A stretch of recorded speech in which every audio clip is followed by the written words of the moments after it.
थोड़ा सा हमें बताइएगा अपनी इस अचीवमेंट के बारे में। मैंने एवरेस्ट मैराथन भागी है, जो कि बुलंदी के हिसाब से सबसे मुश्किल तरीन और एल्टीट्यूड के हिसाब से दुनिया की सबसे मुश्किल तरीन मैराथन कंसीडर होती है। इतने हाई एल्टीट्यूड पे आपके ऑक्सीजन सेचुरेशन जो होती है वो बहुत कम हो जाती है। मैं पहली पाकिस्तानी लड़की हूँ जिसने इस मैराथन में पार्टिसिपेशन की है। इस ट्रैक पे भी बहुत सारे लोगों ने स्टार्टिंग लाइन पर पहुँचने से पहले क्विट कर दिया था। अच्छा, सबसे पहले मेरे ख्याल में ये सेल्फ फाइनेंस था कि मेरी कोई ऐसी पहले की अचीवमेंट्स नहीं थी कि जिनको मैं लेके जाती हूँ और मैं कहती कि मुझे स्पॉन्सरशिप चाहिए। तो जब आप किसी रास्ते पे होते हैं तब आपको लग रहा होता है कि ये रास्ता बहुत मुश्किल है, लेकिन जब आप मंजिल तक पहुँच जाते हैं तो पीछे मुड़ के देखते हैं तो आप सोचते हैं कि यार इस मंजिल तक पहुँचने के लिए जो मैंने सफ़र तय किया है वो वर्थ इट था। ऐसे ऐसे जुमले आपको सुनने को मिलते हैं कि आप रातों को सो नहीं सकते। बीइंग अ मदर, लोग आपके माँ होने पर क्वेश्चन करते हैं, तुम कैसी माँ हो भाई, अपने बच्चों को छोड़ के चली जाती हो। वापस आते हैं माउंट एवरेस्ट के ट्रैक पे, कोई इंजरीज वगैरह का सामना करना पड़ा आपको? कोई नहीं, अल्लाह का शुक्र है कि मुझे कोई इंजरीज का सामना नहीं करना पड़ा। ये लाइफ थ्रेटनिंग तो था?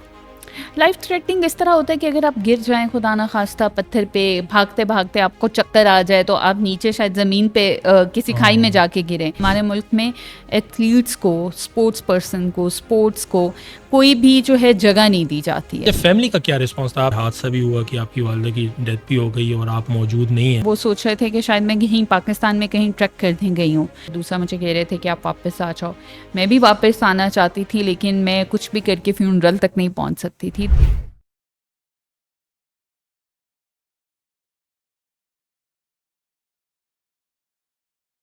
अस्सलाम वालेकुम and welcome to the Redwood Times. आज की पॉडकास्ट के लिए मैं बहुत एक्साइटेड हूँ क्योंकि आज हमारे साथ मौजूद हैं राबिया। राबिया का नाम और राबिया का काम आप लोगों के लिए किसी तारुफ का मोहताज नहीं है, क्योंकि दी रेडवुड टाइम्स के प्लेटफॉर्म से बहुत बेहतरीन किस्म की पॉडकास्ट होस्ट कर चुकी हैं और अब तो शायद पूरे पाकिस्तान के लिए इनका नाम किसी तारुफ का मोहताज नहीं, क्योंकि पाकिस्तान के तमाम बड़े न्यूज़ चैनल्स और मॉर्निंग शोज़ में इनको इनवाइट किया जा चुका है और इसकी वजह इनकी एक ख़ास अचीवमेंट, उस अचीवमेंट के बारे में बात करेंगे और क्या क्या स्ट्रगल्स का सामना करना पड़ा इसके बारे में बात की जाएगी और इस तरह की मज़ीद मज़ेदार गुफ्तगू होगी। तो चलते हैं राबिया की जानिब। राबिया, कैसी हैं आप? मैं ठीक, आप कैसे हैं? सबसे पहले बताइए कि आज मेहमान की कुर्सी पर बैठ के आपको कैसा लग रहा है? बहुत अच्छा लग रहा है, इंटरेस्टिंग लग रहा है। अच्छा, जो बिल्डअप मैंने बनाया है, जिस अचीवमेंट के बारे में बात की जा रही है, जो आपकी वजह शोहरत भी है आजकल के हवाले से, तो थोड़ा सा हमें बताइएगा अपनी इस अचीवमेंट के बारे में। मैंने एवरेस्ट मैराथन भागी है, जो कि बुलंदी के हिसाब से सबसे मुश्किल तरीन और एल्टीट्यूड के हिसाब से दुनिया की सबसे मुश्किल तरीन मैराथन कंसीडर होती है। ये एवरेस्ट जो माउंटेन है, जो दुनिया की सबसे बुलंद तरीन चोटी है, उसके बेस कैंप से भागी जाती है। और यहाँ पे बाकी ट्रेल रन्स में एक इशू नहीं आता, जो यहाँ पे आता है वो है एल्टीट्यूड, क्योंकि इतने हाई एल्टीट्यूड पे आपके ऑक्सीजन सेचुरेशन जो होती है वो बहुत कम हो जाती है। आपकी नॉर्मल ऑक्सीजन और सेचुरेशन जो होती है वो आपकी चल रही होती है 90 से 85 के दरमियान, नॉर्मल कंसीडर हो रही होती है। जबकि शहरों में जब आपकी 90 तक पहुंचती है तो आपको इमरजेंसी में ले जाया जाता है। तो वहाँ पे सांस का मसला होता है। और मेरी वजह शोहरत इसलिए भी बन गई क्योंकि मैं पहली पाकिस्तानी लड़की हूँ जिसने इस मैराथन में पार्टिसिपेशन की है। अभी तक पाकिस्तान की किसी लड़की ने इसमें पार्टिसिपेशन नहीं की। कोई पिछले 25-30 साल से ये रेस भागी जा रही है, तो ये भी एक कामयाबी है। तो ये है। तो आपकी कोई पोजीशन भी आई है इसमें? मेरी अपनी वुमेन कैटेगरी में 3rd पोजीशन आई है। बहुत बहुत बहुत ही एक बड़ी अचीवमेंट की बात है, स्पेशली आजकल के दौर में जबकि पाकिस्तान का कोई ख़ास पॉजिटिव इमेज नहीं जा रहा है दुनिया में, और वहाँ पे आप जैसे लोग जो हैं वो पाकिस्तान का नाम, पाकिस्तान का झंडा जो है सरबुलंद रखते हैं। ये हमारे लिए बहुत ही फ़ख्र की बात है। तो राबी, कैसे आपने ये सब अचीव किया? इसके लिए कोई ख़ास किस्म की ट्रेनिंग की, कोई कोचिंग ली आपने? क्या जहन में क्या था? क्या पहले से ही आपने ये प्लान किया हुआ था कि I should be the first Pakistani women to achieve this? जी बिल्कुल, पहले से प्लान था। मुझे पता था कि अभी तक कभी किसी पाकिस्तानी लड़की ने इसमें पार्टिसिपेशन नहीं की, तो मैंने ये सोचा कि क्यों ना ये नाम अपने नाम लगाया जाए। लेकिन जो मेन इसका एक और वजह शोहरत बनने का एक और रीज़न जो है, जो मैंने आपको पहले नहीं बताया, वो ये कि मैं कोई एथलीट नहीं हूँ। Professionally I am not a runner, professionally I am not an athlete. तो ये मेरी ज़िंदगी की पहली रेस थी जो मैंने भागी। तो मैंने आज से पहले प्रोफेशनली कभी 1 किलोमीटर भी किसी रेस में पार्टिसिपेट नहीं किया था। दूसरी जो मज़े की बात है कि स्ट्रगल तो बहुत करनी पड़ी, मेहनत भी बहुत करनी पड़ी। ऐसा नहीं था कि मैं एकदम से मैंने सोचा और मैं चली गई। पूरा प्लान किया, फाइनेंसेस अरेंज किए, बॉडी को प्रिपेयर किया, ट्रेनिंग्स ली 2 से ढाई घंटे रोज़ के अपने जिम में और स्ट्रेंथ ट्रेनिंग और रनिंग की प्रैक्टिसेस में लगाए, तो मेहनत काफ़ी लंबी थी। इंडीड मेहनत तो लगती है कि आप पूरी दुनिया के साथ अगर आप compete कर रही हैं, तो राबिया बैलेंस कैसे किया आपने अपनी फैमिली लाइफ को और फिर ये सब कुछ, फिर जॉब भी आप कर रही हैं माशाल्लाह से, तो कितना मुश्किल होता है एक फ़ीमेल के लिए ये सब कुछ करना? बैलेंस करना लाइफ को ना सिर्फ फीमेल के लिए मुश्किल होता है, मेल के लिए भी होता कैसे? है। हम औरतों से ज़्यादा एक्सपेक्टेशन इसलिए लेके चल रहे होते हैं क्योंकि हम औरतों से एक्सपेक्ट नहीं कर रहे होते कि वो इस तरह की एक्स्ट्रा करिकुलर एक्टिविटीज़ या अपने लिए टाइम निकालें। तो वो एक स्ट्रगल हम एक्स्ट्रा काउंट कर सकते हैं बीइंग अ वुमन, क्योंकि औरत के लिए सोसाइटी एक्सेप्ट नहीं करती, घर वाले एक्सेप्ट नहीं करते, लेकिन एफर्ट मर्द की और औरत की एक जितनी होती है। मैंने बैलेंस हो गया अल्हम्दुलिल्लाह, इतना मुश्किल नहीं था मेरे लिए, मेरे इर्द गिर्द के लोग अंडरस्टैंडिंग थे, बैलेंस हो गया। लेकिन एक चीज़ का बड़ा मसला आता था, वो ये कि मैंने इसे पब्लिक नहीं किया हुआ था, मैंने किसी को बताया नहीं हुआ था कि मैं इस अचीवमेंट के लिए जाऊंगी। राइट। तो एक क्वेश्चन जो बहुत आता था कि आप हर जगह मिसिंग होते हैं या हर वक्त आप बहाने बना रहे होते हैं कि मैं हाजिर नहीं हो सकता, मैं इस दावत का हिस्सा नहीं बन सकता, मैं इस पार्टी में शरीक नहीं हो सकता, मैं ये शादी नहीं खाने आ सकता। तो इस तरह की चीज़ों में ज़रा ज़्यादा मसला आ रहा था, वरना बैलेंस करना, कुछ कुर्बानियाँ तो देनी पड़ती हैं। मैं ऐसे नहीं ऐसे। कहूँगी कि परफेक्ट बैलेंस लाइफ रही और उसके दरमियान में मैंने निकाल दिया, नहीं, ये सिर्फ किताबों की बातें हैं। परफेक्ट लाइफ किसी की नहीं होती, बहुत मुश्किल होता है वक्त निकालना और उसको लेके चलना, लेकिन कुर्बानियों के बगैर आपको सक्सेस भी नहीं फैमिली मिलती। सपोर्ट तो बहुत ज़रूरी है ना आपको? फैमिली सपोर्ट बहुत ज़रूरी है, ना सिर्फ फैमिली सपोर्ट ज़रूरी है, आपके इर्द गिर्द के लोग, आपके घर के मुलाजिम कितने अच्छे हैं, आपके कोलीग्स कितने अच्छे हैं, वो कितना अंडरस्टैंड करते हैं, आप काम से जल्दी जा रहे हैं, आप थके हुए हैं, किसी दिन काम करने को दिल नहीं चाह रहा, तो बहुत छोटी छोटी चीज़ें होती हैं। आपका इंस्ट्रक्टर कितना जो है वो आपके गोल को अपना गोल समझ के जी रहा है, जिम का माहौल कैसा है, बहुत छोटी छोटी चीज़ें होती हैं जो सब की सब सपोर्ट बन रही होती है। आपके दोस्त कैसे हैं, वो पॉजिटिव बातें करते हैं या आपको ड्रैग करते हैं, बहुत सारी चीज़ें होती हैं। अच्छा राबिया, इससे पहले मेरे ख्याल में आप हाई एल्टीट्यूड ट्रैक्स जो हैं वो सर कर चुकी हैं, और मेरे ख्याल में जब हाई एल्टीट्यूड पे बंदे को सांस तक लेने में बहुत दुश्वारी का सामना करना पड़ता है, ज़ाहिर बात है। फिर उसको जाओ वहाँ पे आप भाग रही हैं, चल रही हैं, और डिफरेंट किस्म के पहाड़ जो हैं वो आप सर कर रही हैं, या ट्रैक्स में जो भी रुकावटें हैं वो अबूर कर रही हैं, तो कितना मुश्किल होता है। मैं तो सोचता भी हूँ तो मेरी सांस फूलने लगती है। अच्छा, मुश्किल बहुत होता है। जो एल्टीट्यूड सिकनेस है ना, जी। That is one thing. जो बड़े बड़े जो आपके लोग जिन्होंने माउंटेन एवरेस्ट या K2 समिट किया हुआ है, उनको भी किसी भी टाइम हिट कर सकता है। रिसेंटली एक न्यूज़ चली थी समीना बेग की कि वो जी, K2 के बेस कैंप पे बीमार हो गई, उन्हें राइट। एल्टीट्यूड सिकनेस हो गई। तो लोगों को ये बात समझ नहीं आती कि जो वहाँ पे जाता रहता है वो तो शायद आदी होता है। एल्टीट्यूड आपको हर विजिट पे डिफरेंट तरीके से ट्रीट करता है, आपकी बॉडी डिफरेंट तरीके के से उसके साथ अडाप्ट करती है अपने आप को। तो एल्टीट्यूड मैटर करता है, बहुत मुश्किल होता है। लकीली मेरी बॉडी थोड़ी सी एल्टीट्यूड के साथ अच्छी है, अच्छा बिहेव करती है। दूसरा, मुझे ये लगता है कि सब्र बहुत मैटर करता है। डेफिनेट। अगर आप पैनिक कर जाए ना, आपके साथ कुछ मसला होता है, रात में नींद नहीं आती, मैं यहाँ पे ऐड करूँगी कि इतने हाई एल्टीट्यूड पे आप रात में प्रॉपर नींद नहीं ले सकते। हर थोड़ी देर बाद आप सांस बंद होने की वजह से फीलिंग ये आती है कि आपकी सांस रुक रही है और आप बार बार उठते हैं। तो आपने पैनिक नहीं करना होता। ऐसा भी नहीं कि बिल्कुल रिलैक्स रहें कि आपकी जान निकल रही है और आप किसी को ना बताएं, लेकिन पैनिक नहीं करना होता। तो मेरा ख्याल है मेरी वो थोड़ी सी चीज़ें ज़्यादा अच्छी हैं बाकी लोगों की निस्बत। तो मेरे साथ अल्हम्दुलिल्लाह इस ट्रिप पे कोई ऐसा मसला नहीं हुआ, लेकिन इससे पहले हाई एल्टीट्यूड सिकनेस मुझे भी हो चुकी है। और स्पेशली अगर आपका थोड़ा सा नाक बंद हो या आपको ज़ुकाम हो राइट। या गले की या चेस्ट की इन्फेक्शन हो, Okay. फिर तो वहाँ सर्वाइवल बहुत मुश्किल हो जाता है। इवन इस ट्रैक पे भी बहुत सारे लोगों ने स्टार्टिंग लाइन पर पहुंचने से पहले क्विट कर दिया था। राइट। तो उसकी रीज़न यही होती है कि क्योंकि इसका एक बड़ा मज़े का इंटरेस्टिंग फन फैक्ट ये है कि ये दुनिया में 2-3 मैराथन्स ऐसी होती हैं जहाँ पे स्टार्टिंग लाइन पे पहुँचना फिनिशिंग लाइन पे पहुँचने से ज़्यादा वक्त लेता है। सही। यूजुअली ये होता है कि आपके यहाँ रेस है, मैराथन खेली जाएगी, क्या करेंगे आप? मैराथन तो वैसे जो कॉन्सेप्ट है कि एक सीधी सड़क है उस पे भागना होता है जो यहाँ पे। बिल्कुल ऐसा ही है। और आप क्या करते हैं, आप सुबह सुबह तैयार होके, जी फ्रेश तैयार होके 2 दिन पहले आप रेस्ट करते हैं और फ्रेश तैयार होके सुबह स्टार्टिंग लाइन पे जाते हैं और अपनी रेस स्टार्ट करते हैं। पर इसका इंटरेस्टिंग फैक्ट ये है कि आपने उससे पहले 12 से 14 दिन मुसलसल ट्रैक किया होता है। और मुसलसल आप ट्रैक करते, सिर्फ स्टार्टिंग लाइन पे पहुंचने के लिए। जी बिल्कुल, स्टार्टिंग लाइन पे पहुंचने के लिए आप 12 से 14 दिन का ट्रैक करके वहाँ पहुंचते हैं। वहाँ पे आपको एल्टीट्यूड भी हिट कर रहा होता है, वहाँ का वेदर भी आपको हिट कर रहा होता है, आपकी नींदें भी पूरी नहीं होती, आपका जिस्म थक चुका होता है। तो आप स्टार्टिंग यूँ लाइन से समझ, पहले ही आप एग्जॉस्ट हो चुके हो। स्टार्टिंग लाइन से पहले आप बिल्कुल एग्जॉस्ट हो चुके होते हैं और आप गिव अप करने के करीब होते हैं। फिर आपकी ये रेस स्टार्ट होती है। तो ये एक इंटरेस्टिंग किस्म की रेस है। तो हाँ, इसमें इसके चैलेंजेस मुझे लगता है इसलिए थोड़े ज़्यादा हैं। डेफिनेटली इसमें मेरे ख्याल में मेंटली टफनेस जो है वो भी बहुत ज़्यादा काउंट हाँ, करती है। पहाड़ों पे रहने के लिए और पहाड़ों पे जाने के लिए आपको एक तो उनसे इश्क होना ज़रूरी है, नंबर 1, और फिर आपको मेंटली टफ होना बहुत ज़रूरी है। जी। फिजिकली टफनेस के बगैर तो आप चल ही नहीं नहीं सकते चल ना, सकते। That's the must thing.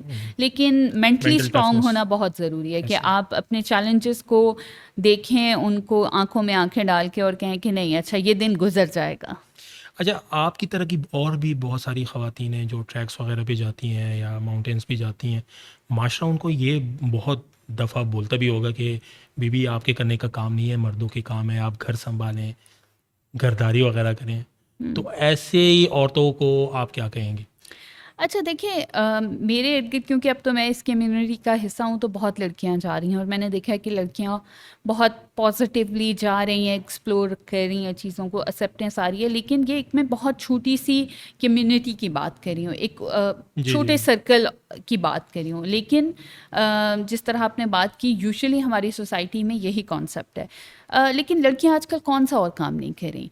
हमारे यहाँ उन लड़कियों से क्यों नहीं सवाल किया जाता जो घरों में, लोगों के घरों में काम करने जाती हैं। वो अपने बच्चों का पेट भरने के लिए अपने बच्चे घर छोड़ के जाती हैं, तो वो काम वो भी करने जाती हैं। लड़कियां, अब आप देखें, अब तो फ्यूल पंप्स पे जी लड़कियां जी हायर होना शुरू हो गई हैं। तो लड़कियां कौन सा काम नहीं कर रही, कौन सा ऐसा काम है जो वो नहीं कर रही, और वो सीईओज भी हैं। तो मेरा ख्याल है कि अब दुनिया इस तरह की हो गई है। और शुरू में ये तो अब आ गई ना, हमने एक कल्चर बना लिया एशिया में, साउथ एशिया में ये मसला आ गया। मेरा ख्याल है हम इंडिया के साथ रहे और बाद में, लेकिन अगर आप शुरू की इनिशियल हिस्ट्री उठाएं तो औरतें जंगें लड़ती थीं, औरतें बहुत अच्छी ऐसे घुड़सवार थीं, मतलब मर्दों के शाना बशाना वो हर बिल्कुल शोबे में अपनी हर खिदमत सर तलवारों के अंजाम दे साथ रही। लड़ती थीं, ऐसे वो वहाँ पे खाने भी पकाती थीं। तो पहले भी औरतों को ये आज़ादी हासिल थी कि वो जो करना चाहती हैं करें। वहाँ पे कुछ औरतें बीइंग अ हाउसवाइफ रहना पसंद करती थीं, कुछ औरतें जंगों में जाके लड़ती थीं। तो मेरा ख्याल है आज के दौर में भी औरत को ये आज़ादी होनी चाहिए कि वो जो करना चाहती है उसे करने दिया जाए, क्योंकि there is no difference between man and women, जब अगर आप काम की बात करें तो। अच्छा, थोड़ा सा तो आपकी जर्नी के बारे में हमें अंदाज़ा हो गया है, लेकिन अगर आप थोड़ी सी तफसील से बताएं किस तरह से आपने ये सब अरेंज किया, फिर वहाँ पे गई, किन किन प्रॉब्लम्स का सामना करना पड़ा आपको, फिर वापस आए, क्या एहसासात थे, क्या फीलिंग्स थी आप सब आपकी। तो अच्छा, जैसे सबसे पहले मेरे ख्याल में ये सेल्फ फाइनेंस था, आपको किसी इदारे की तरफ से कोई स्पॉन्सरशिप वगैरह कोई हासिल नहीं? नहीं, मैंने स्पॉन्सरशिप के लिए काम ही नहीं किया, क्योंकि राइट। मेरी कोई ऐसी पहले की अचीवमेंट्स नहीं थी कि जिनको मैं लेके जाती हूँ और मैं कहती कि मुझे नेक्स्ट स्पॉन्सरशिप टाइम चाहिए। आपको बहुत आसानी होगी। हाँ, नेक्स्ट टाइम शायद मैं कुछ बता सकूंगी, क्योंकि होता यही है कि जिसने आपको स्पॉन्सर करना है उसको भी तो पता आपकी होना चाहिए कि resume पे कुछ आप ये अचीव कर भी सकेंगे कि जी नहीं। जी मैं तो खुद सेल्फ डाउट्स का शिकार थी। तो इसको पहले तो सिर्फ ये एक मेरी ख्वाहिश थी, फिर इसको मैंने सोचा कि जब अमली जामा पहनाना है तो मैंने अपनी फैमिली से बात की, ट्रेनर ढूंढा, और इसको मैंने बहुत छुपा के इसकी ट्रेनिंग की, टू बी वेरी ऑनेस्ट, क्योंकि मुझे ये बात नहीं पता थी कि मैं इसको अचीव भी कर सकूंगी कि नहीं, मेरे पास पैसे इकट्ठे हो सकेंगे कि नहीं, मेरी फैमिली इजाज़त देगी या नहीं देगी, मेरी अपनी बॉडी क्या उस वक्त तक प्रिपेयर हो ऐसे जाएगी। और वहाँ पहुँचने के बाद, क्योंकि मैं ट्रैकिंग वगैरह कर चुकी हूँ, तो मुझे ये पता है कि पहाड़ों पर कुछ भी हो सकता है। ऐसे तो क्या वहाँ पहुँचने के बाद मैं स्टार्टिंग लाइन तक पहुँच सकूंगी या नहीं, स्टार्टिंग लाइन पे स्टार्ट करने के बाद फिनिशिंग लाइन तक क्या हालात होंगे, कुछ पता नहीं था। तो मैंने इस चीज़ को बहुत क्लोज रखा हुआ था। तो उस वजह से जर्नी मुश्किल थी, बट मुझे लगता है इतनी मुश्किल भी नहीं थी, क्योंकि इस जर्नी से मैंने सीखा बहुत कुछ। तो जब आप किसी रास्ते पे होते हैं तब आपको लग रहा होता है कि ये रास्ता बहुत मुश्किल है, लेकिन जब आप मंजिल तक पहुंच जाते हैं तो पीछे मुड़ के देखते हैं तो आप सोचते हैं कि यार, इस मंजिल तक पहुंचने के लिए जो मैंने सफ़र तय किया है वो वर्थ इट था। तो मुझे लगता है कि इट वॉज वर्थ इट। देखिए, आपने ये जो अचीवमेंट किया है बिलाशुबा उसके पीछे बहुत ज़्यादा आपकी मेहनत जो है वो शामिल है। ऐसा ही नहीं है कि आप आज डिसाइड करती हैं कल को उठ के आप। ऐसा ही है। अच्छा, आप शायद नहीं जानती होंगी, आपने बहुत सारी फीमेल्स को तो मोटिवेट किया है, लेकिन मेल जो हैं वो भी स्पेशली अब एक चैलेंजिंग सिचुएशन में आ गए हैं कि हमें भी ये सब कुछ अचीव करना है। अभी फॉर एग्जांपल मेरे जैसे बिगिनर जो है वो अगर इस तरह की कोई अचीवमेंट करना चाहता है तो क्या उसको क्या करना चाहिए? अच्छा, सबसे पहले मेरा ये ख्याल है कि अपने आप को समझें कि आप खुद क्या चाहते हैं। राइट। मेरा ख्याल है कि ये एक पर्सनल चॉइस होनी चाहिए। अगर मेरी पर्सनल चॉइस ये है कि मैंने पहाड़ मुझे पसंद है या पहाड़ों पर भागना है, और अगर किसी और की पर्सनल चॉइस ये है कि नहीं, मैंने सिर्फ जिम जाना है और वहाँ से वापस राइट। आना है, या उसका कोई और गोल है, कोई प्रोफेशनल गोल है, तो पहले तो अपनी चॉइसेस को समझें। किसी और की आपको कॉपी करने की ज़रूरत नहीं है। लेकिन पर्सनल चॉइस के बाद जो दूसरी चीज़ मैं ऐड करूँगी कि आप अपने आप को जानें कि आपके लिए क्या चीज़ फ़ायदेमंद है, क्या चीज़ आप आसानी से दिल लगाकर अचीव कर सकते हैं। क्योंकि मेरे केस में यह था कि मुझे पहाड़ों से मोहब्बत है, मैं हाई एल्टीट्यूड ट्रैक्स कर सकती हूँ, वहाँ पे मुझे लगता है मैं ज़्यादा अच्छा परफॉर्म करूँगी, ना कि मैं एक नॉर्मल रेस के अंदर अच्छा परफॉर्म करूँगी, क्योंकि वहाँ पे मेरा जो पैशन भी काम शामिल है है। वो पैशन बन गया है, वो शौक, वो मोहब्बत, हर चीज़ उसके अंदर मैटर करती है।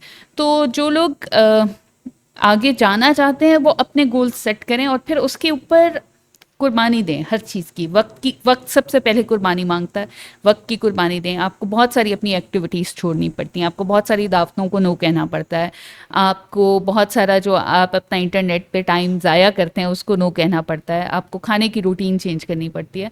तो बहुत सारी सेक्रीफाइसेस होती हैं छोटी छोटी, लेकिन फिर लग जाएं और फिर खुदा ना खास्ता अगर आप गोल अचीव नहीं भी कर सकते तो अपने आप को थोड़ी देर के लिए ये वक्त देके ज़रूर सोचें कि इस सारे सफ़र में मैंने क्या ग्रोथ हासिल किया, ओवरऑल मेरी बॉडी कितना ग्रो कर गया, मैं कितना स्ट्रांग हो गया हूँ, मेरी मेंटल स्ट्रेंथ का क्या हालात हैं, इमोशनली मुझे क्या फ़र्क पड़ा है, मेरी वेलबींग कैसी हो गई है। तो हम ना सिर्फ जो सक्सेस है ना सिर्फ उसे काउंट कर रहे होते हैं, एंड ऑफ द डे हम ग्रोथ को काउंट नहीं कर रहे होते। तो जब भी आप किसी जर्नी का हिस्सा बनते हैं आप ग्रो कर रहे होते हैं, तो ग्रो को काउंट करना सीखें। इस तरह की जर्नी का हिस्सा बनना बजाते खुद एक सक्सेस है, एक Exactly, अचीवमेंट बिल्कुल है। ऐसा है। इसमें मैं आपको ऐड करूंगी कि वहाँ पे जो इंटरनेशनल एथलीट्स थे उन्होंने मुझे इतना अप्रिशिएट किया इस बात पे कि आपकी ज़िंदगी की पहली रेस है और आप कोई एथलीट नहीं है, and you chose this one, the hardest one, Everest marathon. तो ये वैसे ही आपकी एक अचीवमेंट है। ये सोच लेना और इसके लिए काम कर लेना और यहाँ आ जाना ही एक अचीवमेंट है। उसके बाद क्योंकि इतना बड़ा डिसीजन लेना भी एक बहुत बड़ी बात होती है।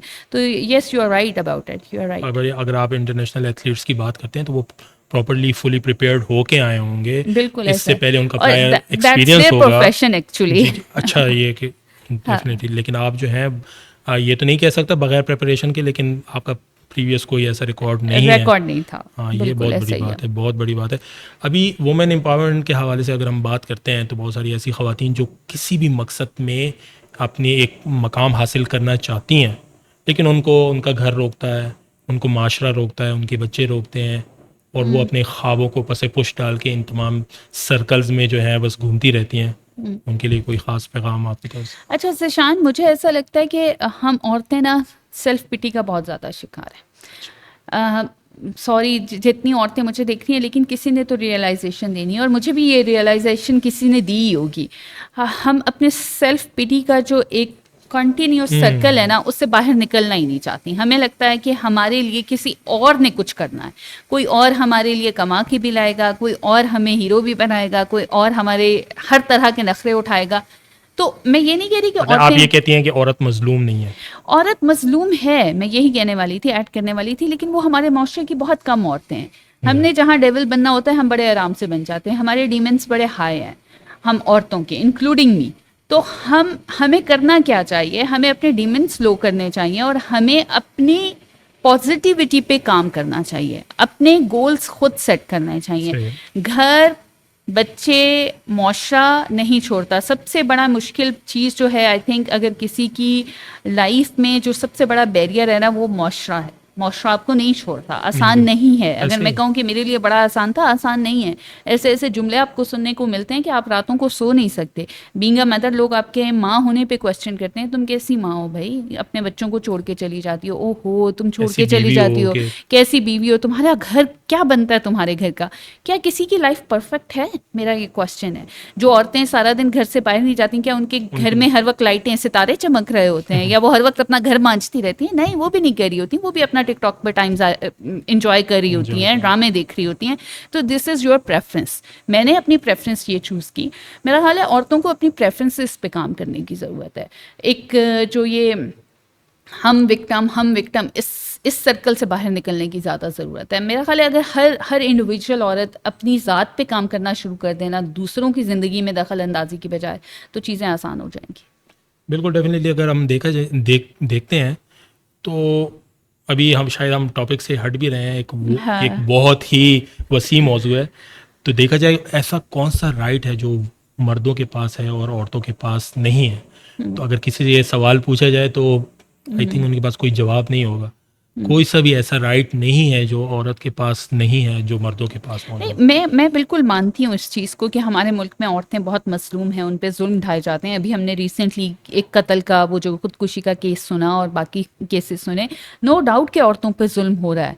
मर्द लेकिन अपने उनको लिए हाईलाइट बहुत ज़्यादा कर दिया जाता हाईलाइट किया जाता है। बेशक वो जुल्म अपनी जगह है, लेकिन क्या माशरे की हर औरत के ऊपर जुल्म हो रहा है? क्या घर में बैठी हर औरत जो मुझे सुन रही है, क्या उस पर जुल्म हो रहा है? क्या वो खुद विक्टिम नहीं बनी हुई? ठीक है, ज़िंदगी में किसी वक्त पे उस पर जुल्म हुआ होगा, मैं ये मानती हूँ। क्या मर्दों के साथ हादसात नहीं होते? है। होते हैं। क्या छोटे बच्चों के साथ हादसात नहीं होते? तो हादसात, कुछ बुरा हो जाना, ज़िंदगी में स्ट्रगल करना, फाइट करना, this is the name of life. अगर ये ख़त्म हो जाएगा तो ज़िंदगी कैसे चलेगी? मतलब ज़िंदगी is heart beat like up and down, up and down. तो आप अपने सारा टाइम डाउन्स याद ना करें कि मेरी ज़िंदगी में क्या डाउन्स थे। आप अपने अप्स पे काम करना शुरू कर दें। जो चीज़ आपकी स्ट्रांग है, आप उस पे काम करना शुरू कर दें, खुद ही रास्ते निकलते हैं। मेरा ये एक्सपीरियंस है। मुझे आपकी ये बात बहुत अच्छी लगी कि सेल्फ पिटी की जो बात की है, जब तक आप इस मसले का शिकार होती हैं तो ज़ाहिर बात है आप कुछ नहीं कर पाती। आप समझती हैं कि आप मज़लूम हैं, आप कुछ नहीं कर सकती, आप पे जुल्म हुआ है, आपने आगे नहीं बढ़ना। तो जब तक आप इस मसले का शिकार हम रहते हैं, पास्ट के अंदर फंसे रहते हैं, पास्ट के विशियस बिल्कुल। सर्कल के अंदर फंसे रहते हैं, आगे नहीं बढ़ना चाहते। आगे बढ़ने के लिए बहुत हिम्मत चाहिए होती है। वापस आते हैं माउंट एवरेस्ट के ट्रैक पे। कोई इंजरीज वगैरह का सामना करना पड़ा आपको? कोई नहीं, अल्लाह का मसले शुक्र है कि मुझे कोई इंजरीज का सामना नहीं करना पड़ा। बहुत मैंने अच्छा राबी, ये लाइफ थ्रेटनिंग तो था? लाइफ थ्रेटनिंग इस तरह होता है कि अगर आप गिर जाएं खुदा ना खास्ता पत्थर पे, भागते भागते आपको चक्कर आ जाए, तो आप नीचे शायद ज़मीन पे किसी खाई में जाके गिरें। अगर ट्रेल में कई ऐसी जगहें आती हैं जहाँ पे एक साइड पे खाई होती है और एक साइड पे ट्रेल होता है, तो लाइफ थ्रेटनिंग तो होता है। मुझे अल्लाह का शुक्र है कोई इंजरी वगैरह नहीं आई। लेकिन मेरे साथ एक सैड पार्ट ये हुआ कि मेरे घर से एक सैड न्यूज़ आ गई थी मेरी वालदा के इंतकाल की। तो वो बहुत टफ सिचुएशन थी कि वो जो सारे ख्वाब थे और वो जो उमंगें थी और वो जिनके लिए मैं बहुत खुश थी कि मैंने वापस जाकर अपनी फैमिली को अपनी इस अचीवमेंट का बताना है, वो सब एकदम से ख़त्म हो गया था। तो इस तरह की इंजरी तो नहीं आई, लेकिन इमोशनली काफ़ी इंजरीज आई हैं। इमोशनली काफ़ी डैमेज हुआ। और बीइंग अ कोलीग मुझे पता है कि आप अपनी वालदा के कितने क्लोज थी।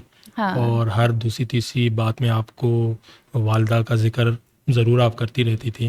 तो खैर यह है कि माएँ कभी नहीं मरती, उनकी दुआएं जो हैं वो हमेशा आपके साथ रहती हैं, और दुआओं की सूरत में आपके साथ चलती रहती हैं। और मेरे ख्याल में आपने जो अचीव किया या हम लोगों ने जो भी अचीव किया और आगे करेंगे, उनमें उनकी दुआएं जो हैं वो तो शामिल रहती हैं, इंशाल्लाह, रहेंगी। इंशाल्लाह, बिल्कुल ऐसा तो ही है। मेरे ख्याल में आपकी वालदा जो है वो भी आप पे बहुत ही प्राउड जो है वो फील कर रही होंगी, और इंशाल्लाह। हमेशा से करती आ रही हैं कि इतनी वो क्या कहते हैं शेर दिल और जिगरे वाली बेटी उन्होंने पैदा की वो है, खुद जो एक इस जिगरे वाली बुलंदी माँ थी, इसलिए उन्होंने एक ऐसी शेर दिल और जिगरे वाली औरत बेटी पैदा की और उसे बड़ा बिल्कुल, किया। कि यार आप मर्दों में इतनी हाई एल्टीट्यूड पे और इतने कठिन हालात में मौत का सामना करते हुए, और कोई भी आपके साथ मौजूद नहीं है। ज़ाहिर बात है आपको जब ये न्यूज़ मिली होगी तब भी आपने हिम्मत नहीं आ रही, आपने जिस मकसद के लिए आप गई थी वो मकसद आपने पूरा किया।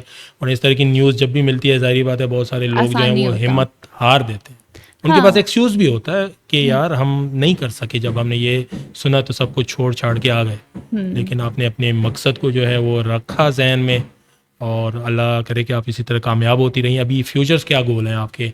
कुछ इस तरह की मज़ीद एडवेंचरस ट्रिप पे आप जाना चाहेंगी, पाकिस्तान का नाम रोशन करना चाहेंगी इंटरनेशनल लेवल पे, कोई है ऐसा जहन में आप? ज़िशान बस क्या हम एक ऐसी सोसाइटी में बड़े हुए हैं, मेरा ख़्याल है आप इस बात से एग्री करेंगे कि जहाँ पे हमें सेल्फ डाउट्स के साथ बड़ा किया जाता है। हम जब कुछ अचीव भी कर लेते हैं तो हमें लगता है शायद जो मेरी अचीवमेंट है वो बहुत छोटी है। हमें इतने सेल्फ डाउट्स होते हैं कि हम कुछ नहीं कर सकते। अभी कोई रीसेंट प्लान में तो नहीं है, लेकिन मैं चाहूँगी कि जिस तरह मैंने अपने आप को एम्पावर किया, जितना मैं मुझसे बहुत ज़्यादा अच्छी एथलीट लड़कियां पाकिस्तान में मौजूद हैं, मुझसे बहुत ज़्यादा अच्छे लड़के यहाँ पे मौजूद हैं जो ये सब कर सकते हैं और मुझसे बेहतर कर सकते हैं, तो क्यों ना उनको इस साइड पे लेके आया जाए। पाकिस्तान में ऐसी एक्टिविटीज़ होनी चाहिए। मैं कुछ ऐसे नॉलेज की भी कमी है ना। अभी देखिए आप ग्रुप्स और इस तरह की बात कर रहे हैं, तो बहुत सारे लोगों को अगर ये पता होता कि इस तरह का भी कोई इवेंट होता है, हाँ, तो हमारे मुल्क में किसी भी, हम पहले भी इस प्लेटफॉर्म से ये बात कर चुके हैं, बीइंग अ होस्ट भी मैं ऐसी बहुत सारी पॉडकास्ट जो है होस्ट कर चुकी हूँ कि हमारे मुल्क में एथलीट्स को, स्पोर्ट्स पर्सन को, स्पोर्ट्स को कोई भी जो है जगह नहीं दी जाती है। सिर्फ क्रिकेटर्स, उनके ऊपर पैसा हुकूमत भी लगा रही है, हम भी उन्हीं के फ़ैन हैं, स्पॉन्सर्स भी उन्हें मिल रहे हैं, जो बाकी का सारा टैलेंट है वो वेस्ट जा रहा है। तो उस टैलेंट को सामने लाया जाए मेरे ख्याल से। अभी कोई ऐसे प्लान्स नहीं है कि मैं आपको टिक करके बता दूं, लेकिन हाँ बहुत सारा कुछ चल रहा है। लेट्स सी उसमें से किस पे काम होकर क्या चीज़ बाहर आ सकती है।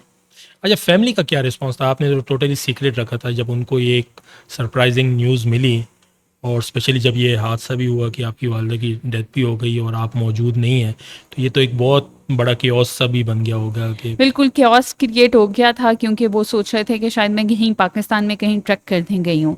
सो दे वर ट्राइंग के वो एक तो मुझसे कांटेक्ट करने की कोशिश कर रहे थे और दूसरा मुझे कह रहे थे कि आप वापस आ जाओ। मैं भी वापस आना चाहती थी, लेकिन मैं कुछ भी करके फ्यूनरल तक नहीं पहुँच सकती थी। तो उनके लिए इतना एक्सेप्टेंस नहीं थी टिल द टाइम, जो मैं आपको सच बताऊं, जब तक मुझे मॉर्निंग शोज़ पे इनवाइट किया गया और मैं न्यूज़ में आने लगी, तब तक फैमिली क्या, मेरे इर्द गिर्द किसी भी शख्स ने उस तरह मुझे अप्रिशिएट नहीं किया जिस तरह मैं शायद अप्रिसिएशन सोच रही थी। और मैं उस पर उनको ये जज नहीं कर सकती, क्योंकि वही वाली बात है, उन्हें पता ही नहीं था कि मैं क्या करके आई हूँ। नॉलेज हो आपको किसी चीज़ की, तभी आप उसके ऊपर तालियां बजा सकते हैं। ऐसे तो उन्हें लगा कि क्योंकि ये मैंने पहले कोई बहुत हाइप क्रिएट नहीं की हुई थी, तो उन्हें लगा कि बस कोई छोटी मोटी चीज़ है जो करके आ गई है। लेकिन फैमिली, मेरी बहुत इमीडिएट फैमिली मेरे साथ बहुत सपोर्टिव रही इस पूरी जर्नी में, बहुत सपोर्टिव रही। तो आई वुड से कि आप अच्छी फैमिली सपोर्ट के बगैर आगे बढ़ना बहुत मुश्किल होता है, क्योंकि आपने वापस लौट के तो अपने घर ही आना है ना। तो अगर घर वाले ही आपके साथ नहीं खड़े होंगे तो फिर आप आगे कैसे बढ़ेंगे? तो घर इमीडिएट फैमिली का सपोर्ट मेरा ख्याल है बहुत मैटर करता है, सबसे ज़्यादा वो मैटर करता है। फिर आप दुनिया की भी सुन लेते हैं, फिर आप लोगों की आंखों में आंखें भी डाल लेते हैं, फिर आप देख लेते हैं। जब आपको पता होता है ना कि मेरी बैक पे मेरी फैमिली खड़ी है, फिर आप आगे चल सकते हैं, आपको पता होता है मेरे पीछे कोई है। अच्छा, जितने भी आपके मैंने मॉर्निंग शोज़ वगैरह और जो न्यूज़ चैनल्स पे आपके इंटरव्यूज़ वगैरह हुए हैं, उसमें मेरे ख्याल में बहुत सारे लोग ये मिस्टेक कर रहे थे कि वो इसको एक नॉर्मल मैराथन समझ रहे थे, और वो कह रहे थे कि आपने एक नॉर्मल मैराथन में आपने हिस्सा लिया और पोजीशन हासिल की, जबकि ये एक हाई एल्टीट्यूड मैराथन है, जो आम एथलीट की भी बस में नहीं है। इसके लिए मेरे ख्याल में एक स्पेसिफिक किस्म की ट्रेनिंग चाहिए ही होती है आपके लिए। बिल्कुल बिल्कुल, बल्कि इसमें मैं ये चीज़ ऐड करूँगी कि ये जो ऐसे मैराथन वगैरह होती हैं, ये कोई 1 किलोमीटर की रेस नहीं होती कि उसमें फर्स्ट कौन आया, सेकंड कौन आया, थर्ड कौन आया। मैराथन्स या इंड्योरेंस स्पोर्ट्स जो होती है, बेसिकली उसमें जितने लोग आ रहे होते हैं वो अपनी पर्सनल जो उनके बैरियर्स होते हैं उनको ब्रेक करने के लिए आ रहे होते हैं। तो उसमें पार्टिसिपेशन पोजीशन से ज़्यादा मैटर करती है। और ये जो आपने दूसरी बात की, हमारे साथ ग्रुप में जो इंटरनेशनल मेल कैटेगरी में फर्स्ट आए, he was the winner of UAE summits कोई हुई थी, वहाँ पे मैराथन्स हुई थी UAE समिट्स के नाम से, 5 उनकी सीरीज़ थी, उनके विनर थे और उन्होंने इसको भी विन किया मेल कैटेगरी में, बट वो अल्ट्रा कर रहे थे। तो उनसे बाद में बात हुई तो उन्होंने कहा कि ये मैं ज़िंदगी में दोबारा ये रेस इस रेस के लिए नहीं आऊँगा। 42 की आई थिंक 42 की थी उन्होंने, जो भी खैर उनका डिस्टेंस था। उन्होंने कहा कि बस ये मेरी पहली और आखिरी दफ़ा थी, दोबारा मैं इस रेस के लिए कभी नहीं आऊँगा। तो yes, it's hard on your body क्योंकि उसकी सर्कमस्टांसिस डिफरेंट है, वेदर डिफरेंट है, सर्कमस्टांसिस डिफरेंट है। तो हाँ, ये एक थोड़ा सा आ रहा था, कंफ्यूज थे कुछ मॉर्निंग, क्योंकि उनको भी इतनी डिटेल में चीज़ें नहीं पता थी कि हमने भी एवरेस्ट नहीं सुना था, मैराथन ये क्या था। आपसे सुन के हमें पता लगा कि इस एल्टीट्यूड पे भी मैराथन होती हैं जी। और बहुत बड़ी बात है ये, और बहुत ही और कुछ दीवाने लोग वो भागते सही। हैं। चलिए, अल्लाह ताला करे कि आपको मज़ीद इस तरह की कामयाबियाँ मिलती रही हैं। हमारा और हमारे मुल्क का नाम, हमारे मुल्क का फ्लैग जो है वो आप इसी तरह सर बुलंद रखें, आपके ज़रिए और भी बहुत सारे लोग मोटिवेट हों, आप उनके लिए इंस्पिरेशन बने और इसी तरीके से जो है ये सब कामयाबी जो है आपके हिस्से में है। थैंक तो यू। बातें तो बहुत हैं, बहुत सारे सवाल आते हैं, कभी किसी जगह पे दोबारा मिल बैठेंगे, इसी तरह की किसी और पॉडकास्ट में तो डिस्कस होंगे। तो बहुत अच्छा लगा राबिया आपसे ये बात करके, आपकी इस पूरी जर्नी को डिस्कस करके। उम्मीद है आप लोगों को भी बहुत पसंद आई होगी ये पॉडकास्ट। इस तरह की पॉडकास्ट के लिए हमारे साथ हमेशा रहिए, साथ रहने के लिए आपका शुक्रिया। मिलेंगे किसी और जगह पे किसी और मेहमान के साथ किसी और मौजू पे, तब तक के लिए इजाज़त, अल्लाह हाफ़िज़।